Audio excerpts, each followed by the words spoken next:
Hello दोस्तों, मैं आपको सुनाने जा रहा हूँ बेरोज़गार बॉयफ्रेंड का अंतिम भाग। दोस्तों, अब तक आपने सुना कि वंदना राजू को मिल जाती है और वो बताती है कि पिताजी ने मेरी शादी ज़बरदस्ती से करा दी थी। अब सुनते हैं आगे की कहानी। राजू अपनी आंखों के आंसू साफ करके वंदना को गले से लगा लेता है और कहता है कि वंदना, तुम महान हो। तुम्हारे पापा अगले जन्म में बहुत पुण्य काम किए होंगे।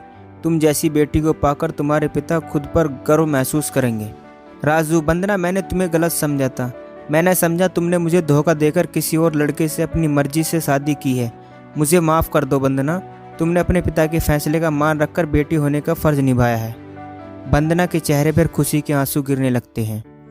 राजू: वंदना, तुम दुनिया के लिए एक मिसाल बन गई हो। बहुत सी ऐसी लड़कियां होती हैं अपने बॉयफ्रेंड से शादी करने के लिए पिता की इज्जत को मिट्टी से मिलाकर भाग जाती हैं, और कुछ लड़कियां जहर खाकर आत्महत्या कर लेती हैं। कुछ लड़कियां तो ससुराल में अपने पति की और अपनी सास ससुर को परेशान करती है। वंदना, तुम बहुत अच्छी लड़की हो। बुरे वक्त में सही फैसला लिया है और अपने पिता की इज्जत को बचाकर तुमने बेटी होने का फ़र्ज निभाया है। वंदना, मेरे दिल में तुम्हारे लिए इज्जत और बढ़ गई है। वंदना, तुम जहाँ भी रहो खुश रहो। वंदना: राजू, तुम भी बहुत अच्छे हो। राजू, तुम मुझसे वादा करो आज के बाद तुम कभी मत रोना। मैं तो तुम्हारे दिल में हमेशा रहूँगी। अब चलो मेरे साथ, मैं तुम्हारे घर जाऊँगी, तुम्हारे पापा से माफ़ी मांगूंगी। तुम्हारी ऐसी हालत की जिम्मेदार मैं हूँ। वंदना राजू के पिता से मिलने जाती है। राजू के घर जाकर वंदना राजू के पिता से माफ़ी मांगने लगती है। अंकल जी, मुझे माफ़ कर दो। मेरी वजह से आपका बेटा मजनू बन गया है। आपके बेटे की हालत मेरी वजह से हुई है। राजू के पिता: वंदना बेटी, तुम मेरे बेटे को धोखा देकर सही नहीं किया। देखो मेरे बेटे की तरफ देखो। जब से तुम गई हो मेरे बेटे ने खाना पीना छोड़ दिया है। तुम्हारे प्यार में मजनू बन गया है। राजू: पिताजी, आप मेरी वंदना को गलत समझ रहे हो। वंदना ने मुझे धोखा नहीं दिया।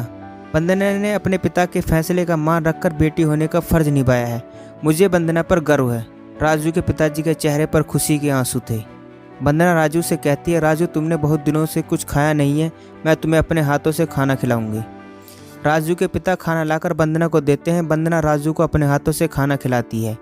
राजू के चेहरे पर खुशी के आंसू बह रहे थे। वंदना अपने आंचल से राजू की आंखों से आंसू साफ कर देती है। राजू वंदना से कहता है कि तुम जल्दी चले जाओ।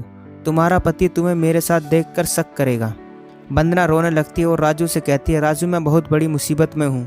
मेरे पति की नौकरी चली गई है। मेरा पूरा परिवार गरीब हो चुका है। पति की बेरोजगारी की वजह से हम लोग कर्जा लेकर जैसे तैसे गुजारा कर रहे हैं। मैं अपने पिता से पैसों की मदद मांगने आई थी और रास्ते में तुम मिल गए। राजू: पगली, रो मत। मैं अपनी सारी संपत्ति तुम्हारे नाम कर दूंगा। मैंने धन दौलत तुम्हारे लिए कमाए थे। तुम नहीं तो इन पैसों का मैं क्या करूं? तुम मेरी वही दौलत हो। इस दौलत के आगे दुनिया की सारी दौलत बेकार है। मैं अपने वकील से कहकर मेरी सारी संपत्ति तुम्हारे नाम कर दूंगा। वंदना: मुझे संपत्ति नहीं चाहिए। राजू, मुझे कुछ पैसे उधार दे दो। जब मेरे पति की नौकरी मिल जाएगी तब मैं तुम्हें लौटा दूंगी। राजू खुशी से रोने लगता है। मेरी पगली कितनी भोली है, लोगों के बारे में कितना सोचती है। ठीक है, मैं तुम्हें पैसे तुम्हारे घर भिजवा दूंगा और अपने पति से कहना मेरी तरह कंपनी में नौकरी करने के लिए वक्त बर्बाद ना करे। मेरी तरह अपना खुद का व्यवसाय शुरू करे। एक दिन देखना सब कुछ पहले जैसा हो जाएगा। और जब भी तुम्हें मेरी ज़रूरत पड़े एक फ़ोन करना, मैं तुम्हारी मदद करने ज़रूर आऊँगा। वंदना राजू को धन्यवाद देकर राजू से पैसे लेकर अपने पति को देता है। पति पैसे लेकर खुद का व्यवसाय शुरू करता है और देखते ही देखते वंदना का पति फिर से अमीर बन जाता है। 5 साल बाद वंदना का 4 साल का एक बेटा है। वंदना ने अपने बेटे का नाम राजू रखा है। वंदना का बॉयफ्रेंड राजू अभी तक कुंवारा था। राजू ने जिंदगी भर शादी नहीं करने की कसम खाई थी। अपने दिल में वंदना की जगह किसी और लड़के को देना नहीं चाहता था। वंदना उसकी नहीं हुई तो क्या हुआ, वंदना की यादों से राजू अपनी पूरी जिंदगी बिता देता है। प्यार एक खूबसूरत एहसास है। जबरदस्ती किसी को हासिल करके प्यार किया नहीं जाता। प्यार तो दो दिलों का मिलन है। जिस्म का मिलन प्यार नहीं होता। प्यार का दूसरा नाम त्याग है।